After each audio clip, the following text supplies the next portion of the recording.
I am here in Yorkshire with the Glen Rock Carolers, or Glen Rock Carol Singers, as we're sometimes known, from Glen Rock, Pennsylvania, which is in the United States. And our ancestors came over from the Yorkshire area in 1848. And at that time, York County, Pennsylvania was settled primarily by German immigrants, and these were English people. So when Christmas Eve came of 1848, they were homesick for the way they celebrated Christmas in Yorkshire, which was not to go into the churches and light candles the way the German folk did, but they wanted to go out and raise the dickens in the middle of the night. So 5 Englishmen went out in 1848 and sang 4 English carols in 3-part harmony, 2 verses to each song, accompanied by 1 bassoon. And 0 Christmases have been missed in 174 years. So this year, when the Glen Rock Carolers gather under the only traffic signal in our town at exactly midnight, we will be continuing that tradition for the 175th consecutive Christmas. That's fascinating. And that's the short version. It's great to know there's this connection. So for your side personally then, what got you into carol singing? What personally intrigued you into get involved? I was raised in Glen Rock, so the people that are raised in Glen Rock, this is all you know. This is what Christmas is. To some other people it's church, to some other people it's traveling to grandmothers across the river and through the snow. But for people who were raised in Glen Rock, this is what Christmas is. Following the carol singers from midnight until 7 hours later, the sun comes up. Right now it takes us approximately 7 hours to cover the entire town, and we walk through the streets. It's about 85 of us now. From the original 5, 175 years later, it's about 85 of us. And we will gather in the square at midnight, and for 7 hours we will walk through the town. Now we have a police escort in front and in back because 85 men, all men, take up the entire street. And so we will travel through the town, hit all the streets in town, stopping at maybe every light pole or special houses that are friends or family of the carolers, and we will sing one of the English songs that you heard tonight. That's absolutely fascinating. Thank you, Darryl. I think really then, off the top of my head, the last question would be, looking towards the future then, what are the plans now for the future? Do you want to return here on a regular basis? Well, let's get back to why we are here. Yeah, definitely, no problem. For the first 150 years of the Glen Rock Carolers, from 1848 to around 1999, for a little over 150 years, we had no contact with the people left behind in England. We have written records going back 175 years, but there's nothing that indicates that people went back and forth, or that letters were left over as to what was happening over here. So we didn't know anything outside of Glen Rock, Pennsylvania, as far as these English carols. We didn't know if carols were still being sung in England. If so, where? How often? What the tradition was over here? You know, are we preserving something that exists exactly the same or somewhat different over here?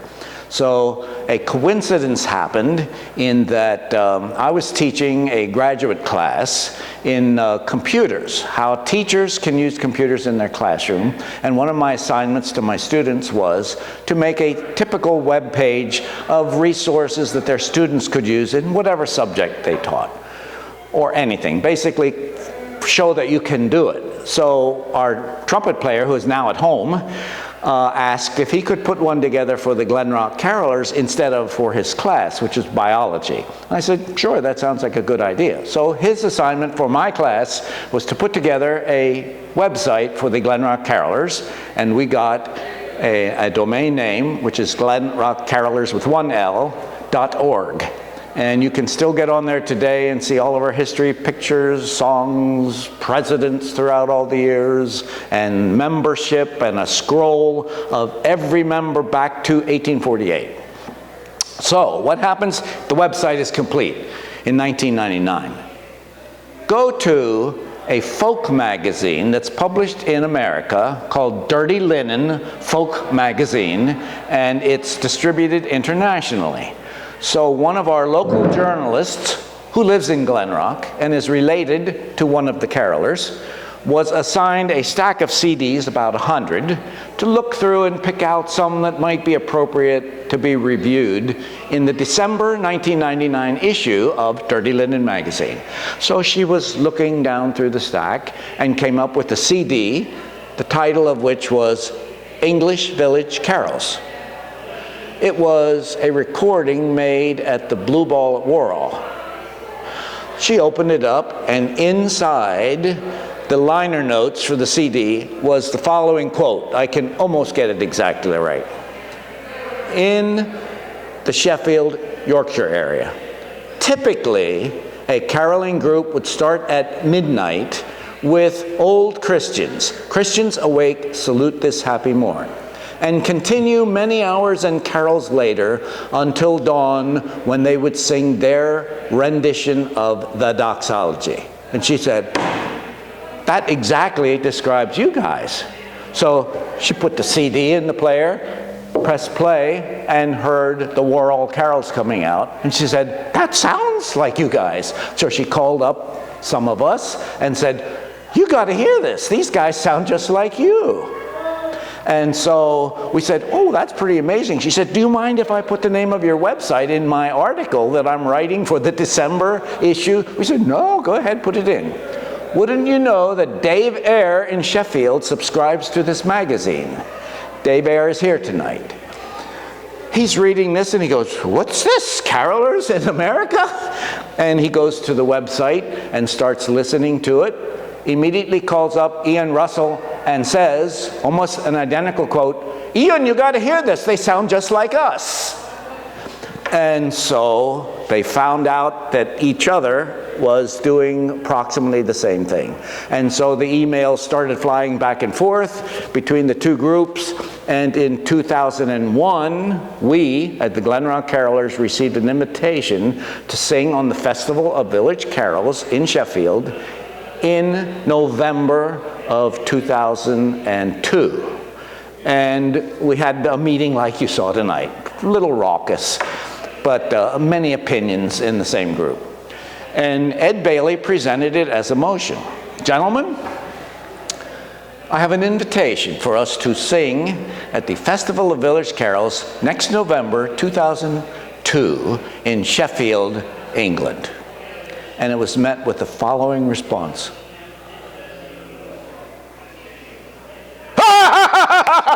Yeah, you're kidding me. It's a good joke, sir. No. It's serious. This is real. We are invited to sing there. And someone says, oh, we talked about it for about 15 minutes. And the motion came, someone says, I make a motion, we accept. And I said, just time out a minute. I'm the director here. I don't want us to make a motion to accept. I want to know, if we accept, how many of you will be going? Because I don't want to say, yes, we're going, and then 3 guys say, well, okay, we'll go. That's not the sound of the Glen Rock Carolers. We need a wall of sound, because no individual member, can produce the sound that we do. And what you heard tonight was maybe 25 of us. We have 85. So imagine 3 times this on the streets, and we only sing outside. We don't normally sing inside. So at that time, 35 said yes, they would attend, and so we accepted. And the following year in 2002, we went. Now, jump ahead to 2010. The Festival of Village Carols is held every even year, so every 2 years it's held. So in 2010, our friends from over here corresponded and sent us Christmas cards and greetings, and it says, see you in 2012 at the festival. And we go, wait a minute, we were not invited to any festival. Oh yes, Ian announced it in 2010. The next festival will include the Glen Rock Carolers from Pennsylvania. I said, we don't know anything about it. We weren't invited. So I talked to Ian, and it must have been overlooked.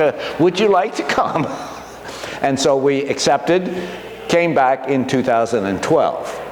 at this particular party, at our meeting, I got up and told that story, how we almost weren't here because you announced that we were here and we were not notified of it. So I would like, in 2012, I said, I would like you to know that we will be here in 2022, and that's why we're here in 2022. Your turn. That's absolutely brilliant. I think that pretty much tells you. I think that's absolutely phenomenal. Really. Well, you are I'm not just saying this because you're in front of you. You're one of the best interviewees I've ever had. I think, yeah, just moving on to that final question then, really, what are the plans moving forward if you know them? Pardon? What are the plans moving forward if you do know any? The plans moving forward are for us to sing for our 175th Christmas. That's as far in the future as we go. Christmas morning at 7 a.m. when the sun comes up and we sing the doxology, we're done. We disappear until November the 1st next year. So there are no plans between Christmas morning this year and November the 1st of 2023. If anything happens, too bad. Starting November 1st, we will be making plans what happens. Certainly there's no festival until 2024. We would not come back that soon. It's a lot of work on both ends, because here they have to find host homes. Us, we have to find out who can go, who can get off of work, you know, do we have enough of the parts, do we have instruments, and it's a lot of work. So certainly we wouldn't want to come before 2032, but there are no formal plans to do that. Now, I could go back and say that as we were driving away from Grenoside in 2012, Ian presented an idea to us that perhaps some of them could travel to America and show our local people what this festival is all about. Because you can't talk about it. You have to see it and experience. You were there yesterday. You can't tell people how that feels. And so we said, well, what do you have in mind? And so he said, well, we could have a festival. He says, I would expect to do it probably in January of 2014. That would be a little over a year from the present time, which would be December of 2012. That would give you a year to plan it. It is right after an odd year when we do not have a festival, so we're not as busy as we normally would. And it's 10 months before our next festival, so we would be free to bring some people over to America and put on a festival. So we talked about it and got a committee together, and on January the 11th, 2014, we held in Glen Rock, Pennsylvania, the first ever Festival of English Village Carols, including 23 people from Sheffield who were here yesterday. We put our own orchestra together, similar to what Ian had yesterday, 28 people of strings, woodwinds, brass, and Ian provided all the music, which we printed in a program. And we put on the Festival of English Village Carols in Glen Rock, Pennsylvania. And it was, to our satisfaction, an identical duplicate of what happened here. We had a Thursday night pub sing. We don't have many pubs in the town, so we had it in one of the members' homes, who lives in an old mill, similar to Thundercliff Grange. We had a sing there, and a meal, and beer. We had a Friday night sing. We had a Saturday all-day festival, so morning session, afternoon session, evening session of a grand sing. And the culmination of the night of the festival, at the end of the grand sing, we sang a song called Diadem, Crown Hymn, and it was accompanied on the church organ with the orchestra and the organ. And it was amazing. So you can look up Glen Rock Carolers with 1L.org, click on the word festival, and you will see Diadem, the final number there, as a YouTube presentation of the final number, and you'll be interested in seeing that.